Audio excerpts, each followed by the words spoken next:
আমরা ক্লাস শুরু করছি।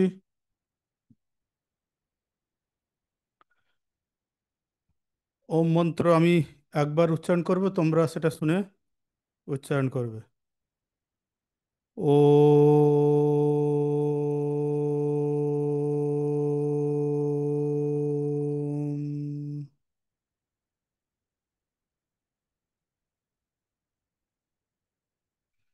ও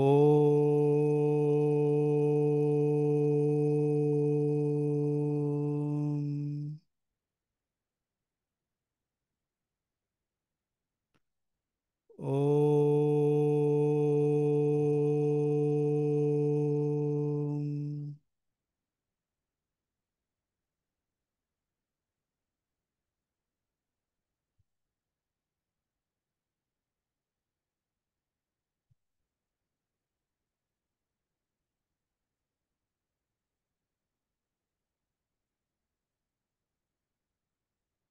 এইবারে এই সকলের মঙ্গলের জন্য একটা প্রার্থনা মন্ত্র আমরা উচ্চারণ করি, সেটাও তোমরা সবাই উচ্চারণ করো আমি আমার সঙ্গে। সর্বে ভবন্তু সুখিনঃ, সর্বে সন্তু নিরাময়াঃ, সর্বে ভদ্রাণি পশ্যন্তু, মা কশ্চিৎ দুঃখ ভাগ ভবেৎ। ওম শান্তি শান্তি শান্তি।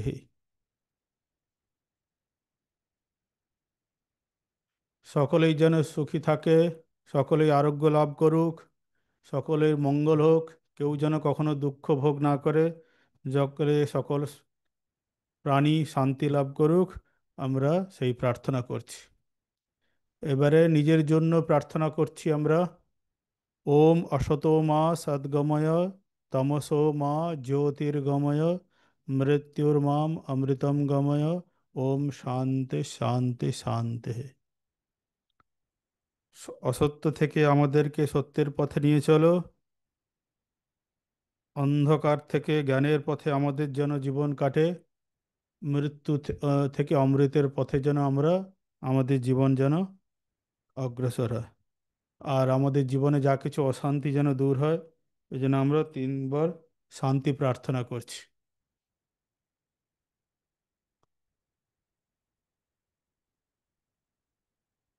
আজকে একটা স্বামীজির গল্প বলছি। স্বামীজি এই গল্প বিদেশে থাকাকালীন ভক্তিযোগ দেববাণী বলে গ্রন্থ আছে একটা স্বামীজির, সেই দেববাণী গ্রন্থে এই গল্পটা পাওয়া যায়।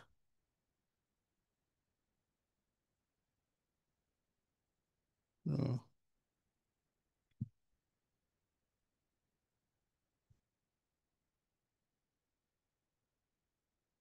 হুম। একটা গ্রামে একজন আহ, গরিব একজন লোক ছিল, তার নাম ছিল বিশু। ছোটবেলা থেকেই বিশু ছিল একটু বোকা ধরনের, একটু আর একটু গুয়ে, মানে এক গুয়ে যেমন হয় না অনেকে, বেশ একটু রাগী এবং একগুঁয়ে মতো ছিল। আর কিন্তু সে নিজেকে খুব বুদ্ধিমান বলে মনে করত। আর বাড়িতে তার একজনই ছিল, তার বৃদ্ধা মা ছিলেন, এছাড়া আর কেউ নেই, বাবাও নেই বা আত্মীয় স্বজন কেউ তেমন একটা ছিল না কেউ। বাড়িতে শুধু বা মা ছিল, বাবা অনেক দিন আগে শরীর চলে গেছে। আর সেই বিশু একটা দূরে, গ্রাম থেকে একটু দূরে একটা জায়গায় একটু ছোটোখাটো কাজ করত। সেই কাজ থেকে সামান্য পয়সা রোজগার করত, তাতে তার মা হচ্ছে কি সেই সংসার চালিয়ে নিত। আর বিশু ছিল খুব সহজ, মানে একটু বোকা হলেও কিন্তু সহজ সরল। উম, গ্রামে পাড়ার ছেলে বাচ্চা টাচ্চাদের সঙ্গে গল্প আড্ডা জমিয়ে দিন কাটতো। এইভাবে যে কিছুদিন চলার পর হঠাৎ একদিন মা মারা যায়, বয়স হয়ে গেছে তো। তারপরে বিশু তো তাতে খুব মন খারাপ, খুব কষ্ট, চাকরি টাকরিও সে ছেড়ে দিয়েছে, ঘরের মধ্যে একা পড়ে থাকে, কারোর সঙ্গে কথা বলে না, বাইরে আর পাড়ায় আড্ডা দিতে যায় না, কারোর সঙ্গে গল্প গল্প করে না। তখন পাড়ার সবাই তো খুব চিন্তিত, বলে কি হলো বিশুর, মা তো একদিন বয়স হয়ে গেছে, শরীর তো যাবেই। তা তখন পাড়ার যারা কাকা কাকিমা, পাড়ার সব লোকেরা সবাই তখন বিশুকে বুঝিয়ে বলল যে তুমি কাজকর্মে যাও, আর এইভাবে একা ঘরের মধ্যে দিনের পর দিন পড়ে থাকলে তো আরো কষ্ট বাড়বে। আর তুমি সংসার করো। এখন সংসারে তো কেউ তো কাউকে ধরতে হবে, তুমি একা কি করে থাকবে, সেই জন্য তুমি বিয়ে করো, সংসার করো, তাহলে সংসারটাও একজন কেউ ধরবে।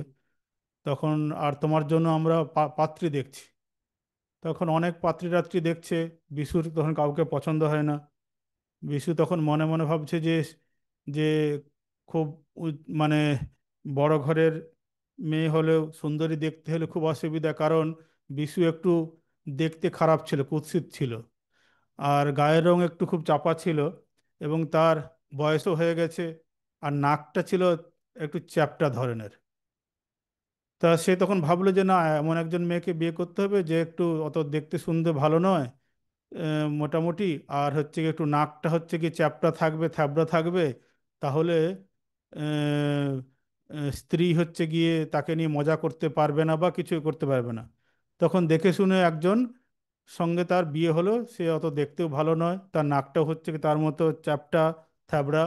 সেই জন্য একে অপরের কেউ কাউকে সমালোচনা করে না। বেশ। আর তারপরে বিয়ে করার পর তার স্ত্রী সংসারে সব দায়িত্ব দায়িত্ব নিয়েছে। এদিকে বিশু তখন আবার চাকরি খোঁজ করে একটা চাকরি পেয়েছে ছোটোখাটো, সেই চাকরি করতে বেরিয়ে যায়। আর পাড়ার কিছু বদমাস যেমন থাকে না, প্রত্যেক পাড়াতে কিছু কিছু একটু পাকা সব ছেলেপুলেরা থাকে, তারা হচ্ছে বিশুর হচ্ছে গিয়ে স্ত্রীকে দেখে লুকিয়ে লুকিয়ে হাসছে আর তাকে সমালোচনা করছে। বলছে বিশুরে যেমন হচ্ছে কি নাক খাদা, তেমন তার হচ্ছে কি বিশুও যাকে বিয়ে করে এনেছে তারও হচ্ছে গিয়ে বইয়ের হচ্ছে গিয়ে খাদা নাক, থ্যাবড়া নাক। তা এইরকম শুনে বিশুর হচ্ছে গিয়ে স্ত্রীর মন মন খুব খারাপ। তখন বিশু রাত্রিবেলায় ফিরে আসার পর বিশুকে তখন বলে তার স্ত্রী যে পাড়ার ছেলেরা এরকম সব মজা করছে, আর বড়রা হচ্ছে কি তাদেরকে ধমক দিলেও তারা কিছু চুপ করে থাকছে না, আর বড়রাও হচ্ছে গিয়ে মুখ নিচু করে হাসছে। এটা শুনে বিশু তো তখন খুব মন খারাপ হয়েছে, আর তার স্ত্রীরও খুব মন খারাপ। তখন এরকম কয়েকদিন যাওয়ার পর বিশু তখন বলছে ঠিক আছে, আমি কালকে ব্যবস্থা করছি, চিন্তা করো না, বলে বিশু পরের দিন পাড়ায় হচ্ছে গিয়ে বেরিয়ে পড়লো। আর যত হচ্ছে গিয়ে ছেলেপুলেরা ছিল সবাইকে গিয়ে ধমক দিতে শুরু করলো, দেখ, যদি আমার হচ্ছে গিয়ে স্ত্রীকে তা মানে নিয়ে কিছু যদি তোরা বলিস যে কোনো সমালোচনা করিস, তাহলে কিন্তু ওদের আমি পেটাবো, বলে হচ্ছে খুব হাসি টাসি এলো গ্রামের সব বাচ্চাদের ছেলেদেরকে। বলে বিশু তখন বলল যে তার স্ত্রীকে চিন্তা করো না, আমি ওদের খুব ধমক দিয়েছি, খুব বকাবকি করেছি, ওরা তোমাকে আর কিছু জ্বালাবে না, বলে কাজে বেরিয়ে গেছে। আর এদিকে তো হচ্ছে কি আগে পাড়ার কয়েকটা ছেলে যা মজা করত, কিন্তু এই বিশুর এই ঘটনার পর সবাই তখন হচ্ছে গিয়ে ছোট বড় সব ছেলেরা আরও হচ্ছে কি বিশু আর বিশুর স্ত্রীর পিছনে লাগতে শুরু করলো। তারা আরও বেশি হচ্ছে মজা করছে, মজা পেয়ে গেছে।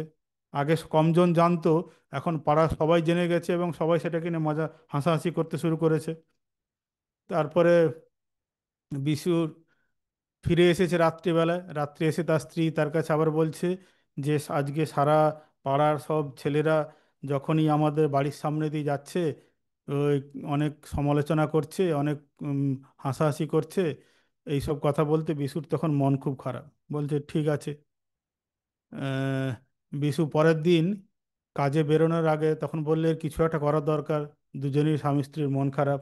বিশু তখন পরের দিন সকালবেলা স্ত্রীকে বলে গেল, আমি কাজে যাচ্ছি, আর কাজ থেকে আমি বাড়িতে ফিরবো না, কয়েকদিন আমি 2-3 দিনের জন্য আমার এক বন্ধুর বিয়ে বাড়িতে যাচ্ছি, অনেক দূর গ্রাম, আমার ফিরতে 2-4 দিন সময় লাগবে। বলে বিশু বেরিয়ে গেল। বেরিয়ে যাওয়ার পর সেদিন কাজ থেকে আর ফেরেনি। স্ত্রীর কাছে মিথ্যা কথা বলেছে, আসলে কোনো বন্ধুর বিয়ে ছিল না। সে কি করেছে, দূর গ্রাম থেকে অনেক দূরে জঙ্গলে গিয়ে গভীর জঙ্গলে গিয়ে একটা গাছের তলায় বসে পড়লো। বসে হচ্ছে গিয়ে শিবের ধ্যান করতে শুরু করলো। শিবকে হচ্ছে কি শিবের তপস্যা শুরু করলো যে না, শিবের হচ্ছে গিয়ে ভগবানের দর্শন লাভ করতেই হবে, সাধন ভজন করে আমাকে হচ্ছে গিয়ে শিবের কাছে বর প্রার্থনা পেতেই হবে, এর একটা কিছু করতে হবে। দিন রাত একদম হচ্ছে গিয়ে সারা দিন চলে গেছে তপস্যায়, গভীরভাবে মগ্ন হয়ে আছে। তারপর একদিন গেল, 2 দিন গেল, পরের দিন চারিদিকে বৃষ্টি ঝড় ডর বাজ পড়ছে, তাতেও হচ্ছে কি বিশুর কোনো খেয়াল নেই, হুঁশ নেই। উম, কে বলে উম, বনের হচ্ছে গিয়ে পশু পাখি, অনেক পশু টশু এসে হচ্ছে গিয়ে সাপ হচ্ছে গিয়ে তার গায়ের উপর দিয়ে হেঁটে চলে গেছে, তাতেও হচ্ছে গিয়ে সে নিজেকে একদম মনে হচ্ছে গভীরভাবে শিবের ধ্যান করছে। তা শিব তো হচ্ছে খুব অল্পেতেই সন্তুষ্ট, যতজন দেবতা আছে শিব হচ্ছে খুব ভোলা ভালা। তা কেউ যদি একটু সামান্য তপস্যা করে, তখন শিব তাকে দর্শন না দিয়ে ভক্তের আরতি পূরণ না করে থাকতে পারেন না। তা দেখছে যে এই বিশু হচ্ছে গিয়ে 3 দিন ধরে গভীর জঙ্গলে না খেয়ে দিয়ে তার তপস্যা করছে, সেই তপস্যাতে খুব সন্তুষ্ট হয়ে গেল শিব। শিব তখন সেই বিশুকে এসে দর্শন দিল, বাবা তোমার তপস্যায় আমি সন্তুষ্ট হয়েছি, তুমি বর প্রার্থনা করো বলে। তখন বিশু বলছে, বিশু তার দুঃখের কথা শোনালো, বলছে এইরকম যে আমার হচ্ছে কি দেখতে আমি খুব কুৎসিত এবং আমার নাক হচ্ছে কি চ্যাপটা থ্যাবড়া, আর আমার স্ত্রীও তারও হচ্ছে কি তার নাকটা এরকম চ্যাপটা থ্যাবড়া। এটা নিয়ে পাড়ার সবাই খুব কি বলে মজা করে, আমাদেরকে হচ্ছে গিয়ে খুব কি বলে উপোস করে, মানে উপোস বলছি, আমাদেরকে নিয়ে খুব মজা হাসি ঠাট্টা করে, সেই জন্য এর কিছু বিধান হোক। তখন শিব বলল যে তোমাকে আমি 3টে পাশা দিচ্ছি, এই পাশা নিয়ে তুমি পাশাটাকে 3বার ফেললে আর যা বর চাইবে সেই বর তোমার পূরণ হবে। সে তখন পেয়েতে খুব খুশি, তখন সেই পাশাটাকে নিয়ে ছুটতে ছুটতে হচ্ছে গিয়ে বাড়িতে এসে উপস্থিত। বাড়ির হচ্ছে গিয়ে স্ত্রী তখন বললো যে কি হলো, তুমি বিয়েতে 2 দিনের জন্য যাবে বলে আজকে 3-4 দিন হয়ে গেল, এতদিন কোথায় ছিলে? আর তারপরে তুমি এরকম দেখে হচ্ছে গিয়ে বিশু খুব আনন্দে হাসাহাসি লাফালাফি করছে দেখে তার স্ত্রীর মনে তো হচ্ছে কি ভয় হয়ে গেল, যে কি ব্যাপার, কি পাগল টাগল হয়ে গেল নাকি? তখন বিশু তখন বলছে, আরে না না, তুমি এত চিন্তা করে না, এসো, কেন আমার হচ্ছে এত আনন্দ? তখন বিশু তখন তার স্ত্রীকে বলল যে আমি 3-4 দিনের জন্য আমি জঙ্গলে গিয়ে শিবের খুব গভীর তপস্যা করেছি, আর সেই তপস্যার ফলস্বরূপ এই পাশাটা পেয়েছি, এবং এই পাশা ফেলে 3টে বর আমি চাইলে সেই 3টে বর পূরণ হবে। আর সেই কথা শুনে তো খুব হচ্ছে গিয়ে বিশুর হচ্ছে গিয়ে স্ত্রী খুব খুশি, বলছে বাহ, তাহলে কি বর চাওয়া যায়? বিশু বলছে আমাদের হচ্ছে গিয়ে সবাই আমাদেরকে নিয়ে মজা করে, আমাদের নাক হচ্ছে গিয়ে এত চ্যাপটা খারাপ, অতএব আমরা প্রথম বরে হচ্ছে গিয়ে আমাদের নাকগুলো যেন সুন্দর হয়ে যায় সেই প্রার্থনা করি। বিশুর স্ত্রী বলছে তুমি বোকা নাকি, আমাদের হচ্ছে গিয়ে সংসার চলে না, আমরা এত গরিব, দিন আনতে দিন ফুরায়, অতএব আমরা হচ্ছে কি যাতে বড় লোক হতে পারি সেই রকম প্রার্থনা করি। বিশু বলছে না, দুজনের মধ্যে তখন ঝগড়া লেগে গেলো, এ বলে হচ্ছে কি আমরা বর প্রার্থনা করি যাতে বড় হতে পারি, মানে আমাদের অভাবজনক দূর দূর হয়ে যায়। আর বিশু বলছে না, আমাদের হচ্ছে গিয়ে এইরকম কুৎসিত হচ্ছে গিয়ে নাগ আর কুৎসিত আকারের জন্য সবাই আমাদেরকে নিয়ে মজা করে হাসি ঠাট্টা করে, আমাদের জন্য সুন্দর না আঁকায় সেটাই আমি প্রার্থনা করব। এই করে করে দুজনের মধ্যে ঝগড়া হতে হতে তার বিশু তখন ওই পাশাটাকে মাটিতে ফেলে দিয়ে বলল যে হে ভগবান, আমাদের যেন অনেক সুন্দর নাক হয়। বলতে সেই ভগবানের বরে কি হচ্ছে, তাদের সারা শরীরে সুন্দর সুন্দর সব নাগ হয়ে গেছে। একটা নয়, অনেক হচ্ছে দুজনের স্ত্রীর শরীরে এবং নিজের বিশুর শরীরে একটা সুন্দর নাক নয়, অনেকগুলো হচ্ছে সুন্দর নাক সারা শরীরে বিভিন্ন জায়গায় হয়ে গেছে। তারপরে তো দেখে হচ্ছে কি বিশু তার স্ত্রীকে দেখে, আর স্ত্রী তার বিশুকে দেখে তো হচ্ছে গিয়ে চমকে গেছে, বলছে আরে লোকে তো দেখলে হচ্ছে গিয়ে পাগল বলবে, আরে কি হলো এটা? তখন তো মহা মুশকিলে পড়ে গেল যে কি, তখন বলছে যে এই এতগুলো নাক হয়ে গেছে শরীরে, নাক সুন্দর বটে কিন্তু সারা শরীরে ধরে ভাবো, শরীরের বিভিন্ন জায়গায় যদি নাক হয়ে যায় তাহলে কি সেটা আর দেখতে ভালো লাগবে মানুষকে? তখন বিশু বলল ঠিক আছে, চিন্তা করো না, বলে আবার সেই পাশাটাকে আরেকবার ফেললো মাটিতে, ফেলার পর বলল আমাদের সব নাক চলে যাক। বলতে সেই ভগবানের বরে, শিবের বরে তাদের শরীরের থেকে সব নাক চলে গেল। মুশকিলটা হলো কি, তাদের যে পুরনো যে নাকটা ছিল, চ্যাপটা থ্যাবড়া যে নাক ছিল, সেটাও হচ্ছে গিয়ে শরীর থেকে চলে গেল। তখন তো দুজনে হচ্ছে গিয়ে দেখে একে অপরকে দেখে তো হচ্ছে গিয়ে দুশ্চিন্তায় পড়ে গেছে, যে বলছে আরে ভালো নাক তো চলেই গেল, আর যে নাক যে দুটো ছিল তাদের, সেই নাকটাও এখন নেই।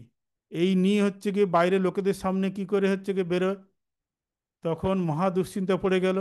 তখন তার স্ত্রী বলল যে তুমি বর পেলে অথচ বরগুলো কোনো কাজেই লাগাতে পারলে না। তখন দুজনেই দেখলো যে আর একটাই মাত্র বর আছে। অতএব তখন করলো কি, তখন তার বিশু বলল, চিন্তা করো না। বলে তখন কি বলে, আবার পাশাটাকে ফেললো। পাশাটাকে ফেলার পর তারা কি প্রার্থনা করলো, যে হে বর, হে শিব, আমাদের হচ্ছে কি যেমন নাক ছিল তুমি তেমনই হচ্ছে কি ফিরিয়ে দাও। তাহলে দেখো, আসলে গল্পটার মূল কি বলতো, যে আমরা জীবনে অনেক সময় অনেক সুযোগ লাভ করি। এই বিশুও তেমনি কি বলে, তিনটে বর পেয়েছে ভগবানের কাছে, অথচ সেই বর, তিনটে সুযোগ জীবনে কিভাবে লাগাতে হবে সেই বুদ্ধিটা তার ছিল না। সেই জন্য ভগবানের দেওয়া তিনটে বর বা সুযোগ সে হচ্ছে গিয়ে নষ্ট করেছে। অতএব জীবনে অনেক সময় সুযোগ আসবে, সেই সুযোগটাকে কিভাবে সদ্ব্যবহার করবে, বা হচ্ছে গিয়ে সেইটা আমাদেরকে খুব হচ্ছে গিয়ে সজাগ বা সতর্ক থাকতে হয়। না হলে জীবনে আমরা অনেক কিছুই হচ্ছে গিয়ে এরকমভাবে সুযোগগুলোকে হারিয়ে ফেলতে পারি। এই হচ্ছে গিয়ে গল্পের হচ্ছে গিয়ে মাহাত্ম্য, যে জীবনে সুযোগ সবসময় যে সুযোগ বা সৎ মানে আমাদের সুবিধে এলে সেটাই যে জীবনের আমাদের উপকারে আসবে তার কোনো গ্যারেন্টি নেই। অতএব কষ্ট দ্বারা অর্জিত যা কিছু সেটাই আমাদের, ভগবান যতটুকু আমাদের কষ্ট দ্বারা অর্জিত যা কিছু আমরা প্রাপ্ত, সেটাই আমাদের ভগবান দেন। সেটা নিয়েই আমাদের সন্তুষ্ট থাকতে হয়। তার বেশি কিছু আমরা যদি চাই, সেটা অনেক সময় আমাদের ক্ষেত্রে সেটা মঙ্গলকর নাও হতে পারে। অতএব আমাদের কোনটা হচ্ছে গিয়ে চাওয়া উচিত, কোনটা আমাদের জীবনে সব থেকে বড় মানে প্রয়োজনীয় জিনিস, সেটা আমরা অনেক সময় হচ্ছে কি জানি না। ওই জন্য সাবধানে হচ্ছে গিয়ে সব কিছু জীবনে যেটা আমাদের আশু প্রয়োজন, সেইটাই হচ্ছে গিয়ে আমাদেরকে নিয়ে থাকতে হয়। যেমন তোমাদের আশু এখন প্রয়োজন কি, যে এই পড়াশুনো করা, জীবনে হচ্ছে গিয়ে প্রতিষ্ঠিত হওয়া, এটাই হচ্ছে গিয়ে তোমাদের এখন সব থেকে বড় হচ্ছে কাজ। এটাতেই তোমাদের মনোনিবেশ করা দরকার। এই একটা গল্প বললাম। এরপরে আমি আগের দিন তোমাদেরকে বলেছিলাম এই শ্লোকটা বলেছিলাম।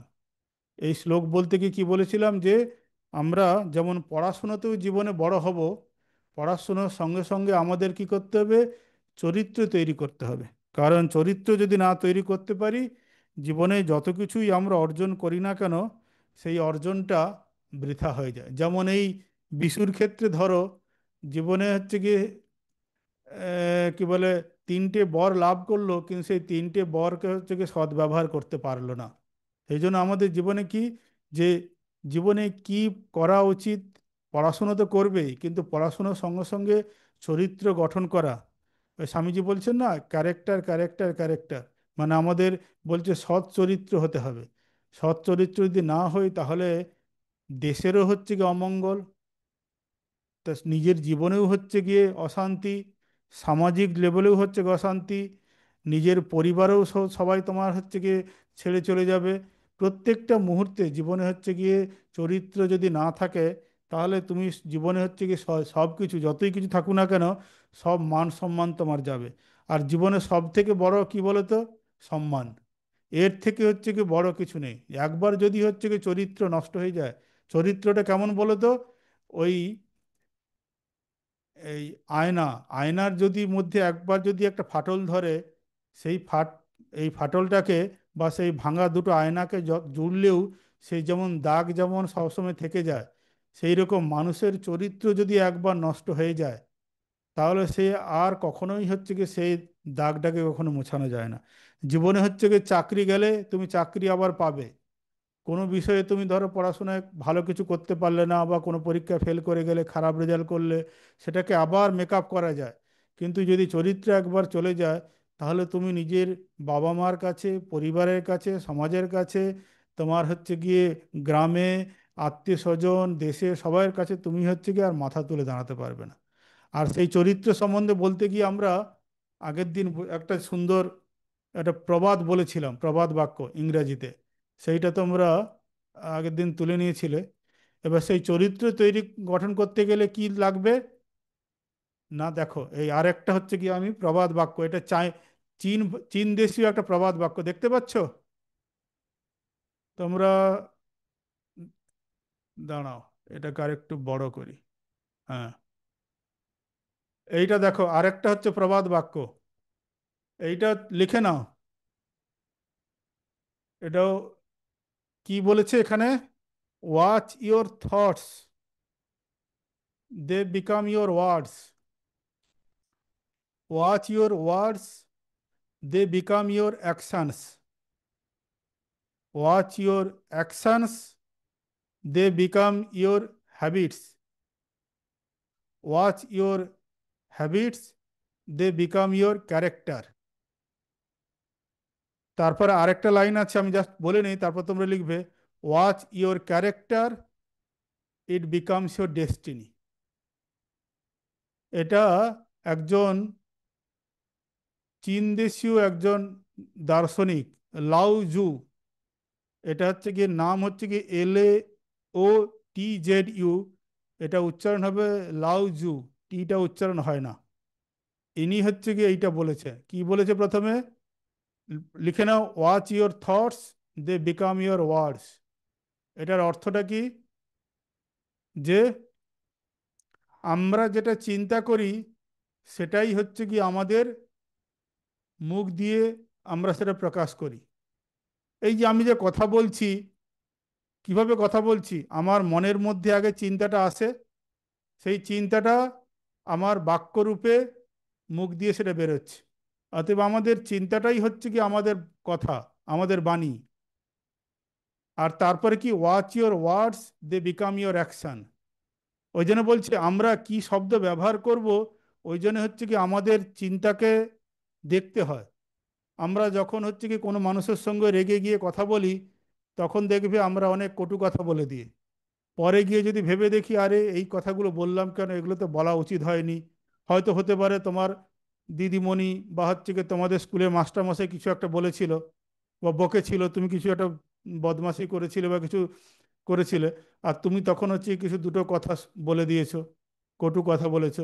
কারণ কি তোমার মন তখন হচ্ছে কি, তুমি আর মনকে রেগে গেলে তখন আর কন্ট্রোল করতে পারোনি, ফলে মনের মধ্যে যা এসেছে তুমি সেটা বলে দিয়েছো। অতএব আমরা যা কিছু বলছি, আমাদের যা চিন্তা, আমরা যদি ভালো চিন্তা করি তাহলে আমাদের ভেতর থেকে ভালো কথা বেরোবে, ভালো চিন্তা বেরোবে, ভালো শব্দ বেরোবে। আর আমরা যদি সবসময় নিজেকে খারাপ চিন্তা, নেগেটিভ কথা, নেগেটিভ চিন্তা এইসবের মধ্যে রাখি, তাহলে আমাদের মধ্যে কি সবসময় নেগেটিভিটি বেরোবে। তারপর বলছে ওয়াচ ইওর ওয়ার্ডস, তুমি কি কথাগুলো বলছো সেটাকে ভালো করে লক্ষ্য করো। আমি কারোর সঙ্গে দুটো মিষ্টি কথা বললাম, না কারোর সঙ্গে দুটো কটু কথা বললাম, না কাউকে মিথ্যে কথা বললাম, না কাউকে হচ্ছে গিয়ে খুব আঘাত দিয়ে কথা বললাম। বাবা মাকে এমন কথা বললাম তারা হচ্ছে গিয়ে খুব কষ্ট পেল, তারা এত কষ্ট করে আমাদেরকে হচ্ছে গিয়ে মানে বড় করে তুলেছে, অথচ তাদেরকে দুটো কটু কথা শোনালাম। তাহলে সেটাই হবে, তাহলে তুমি যেটা বলবে সেটাই তোমার হচ্ছে কি কাজে পরিণত হবে। তারপর বলছে কি ওয়াচ ইওর অ্যাকশনস, তুমি যে কাজগুলো করছো, যে কাজগুলো দিনের পর দিন করছো, সেটাই তোমার হচ্ছে কি ওটা অভ্যাসে পরিণত হয়ে যাবে। তুমি যা কাজ করছো, অভ্যাসটা কি? আমরা যেটা একই কাজ বারবার করতে থাকি, সেই কাজগুলো আমার হচ্ছে গিয়ে অভ্যাসে পরিণত হয়ে যায়। অতএব ভালো কাজ যদি করি তাহলে আমার মধ্যে কি ভালো অভ্যাস তৈরি হবে। আর কাজ যদি আমি খারাপ করি, লোকের হচ্ছে কি চুরি করা, অমঙ্গল করা, খারাপ কথা বলা, লোককে আঘাত দেওয়া, লোককে কটু কথা বলা, লোকের পেছনে লাগা, মজা করা, এইসব যদি করি, তাহলে আমার চরিত্রটাও সেরকম তৈরি হয়ে যাবে। অতএব ওয়াচ ইওর হ্যাবিট, যা হচ্ছে কি আমরা হ্যাবিট করব, তুমি যদি ভালো হচ্ছে কি অভ্যাস করো, তাহলে তুমি তার ভালো ফল পাবে। আর যদি খারাপ অভ্যাস করো, তাহলে খারাপ হবে। তুমি যদি হচ্ছে কি নিজে সময় যদি পড়াশুনো ভালো কোনো কাজের মধ্যে থাকো, তাহলে পরীক্ষায় ভালো ফল করবে। তুমি যদি সময়টাকে হচ্ছে গিয়ে খেলাধুলো, মোবাইল দেখে, তারপর হচ্ছে কি ইন্টারনেট দেখে, তারপর সিনেমা দেখে, গান শুনে, তারপরে খেলে ধুলে বেড়াও, তাহলে সময় যদি হচ্ছে পড়াশোনার মধ্যে না দাও, তাহলে তুমি কি হবে? তোমার খারাপ তোমার ফল হবে। ওই জন্য বলছে তোমার অভ্যাসটা কি? যে কোনো মানুষের অভ্যাসই তার চরিত্র। দে বিকাম ইয়োর ক্যারেক্টার বলছে। তোমার অভ্যাসটা যা তুমি তৈরি করবে সেটাই তোমার চরিত্র হবে। আর watch your character, it become your destiny. Destiny মানে কি? তোমার ভাগ্য।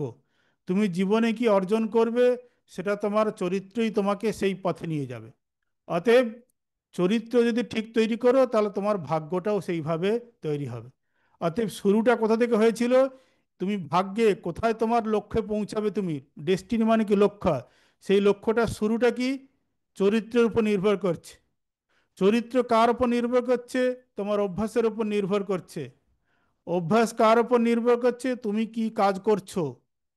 আর তুমি কি কাজ করছো কার উপর নির্ভর করছে? তুমি কি বা কথা বলছো। আর তোমার কথা কার উপর নির্ভর করছে? তোমার চিন্তা ভাবনার উপর নির্ভর করছে। তাহলে দেখো, তুমি আজকে যা চিন্তা ভাবনা করবে, তুমি যেভাবে অ্যাটিটিউড করবে, তুমি ভবিষ্যতের জীবনে কি হবে সেটাই তোমাকে বলে দেবে আজকে।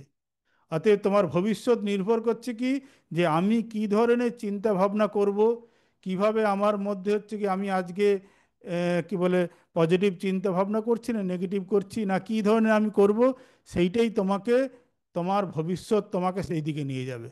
অতএব আমাদের কোথায়, চিন্তা থেকে আমাদের লক্ষ্যেতে পৌঁছাচ্ছে। আর আমাদের চরিত্র কার উপর নির্ভর করছে?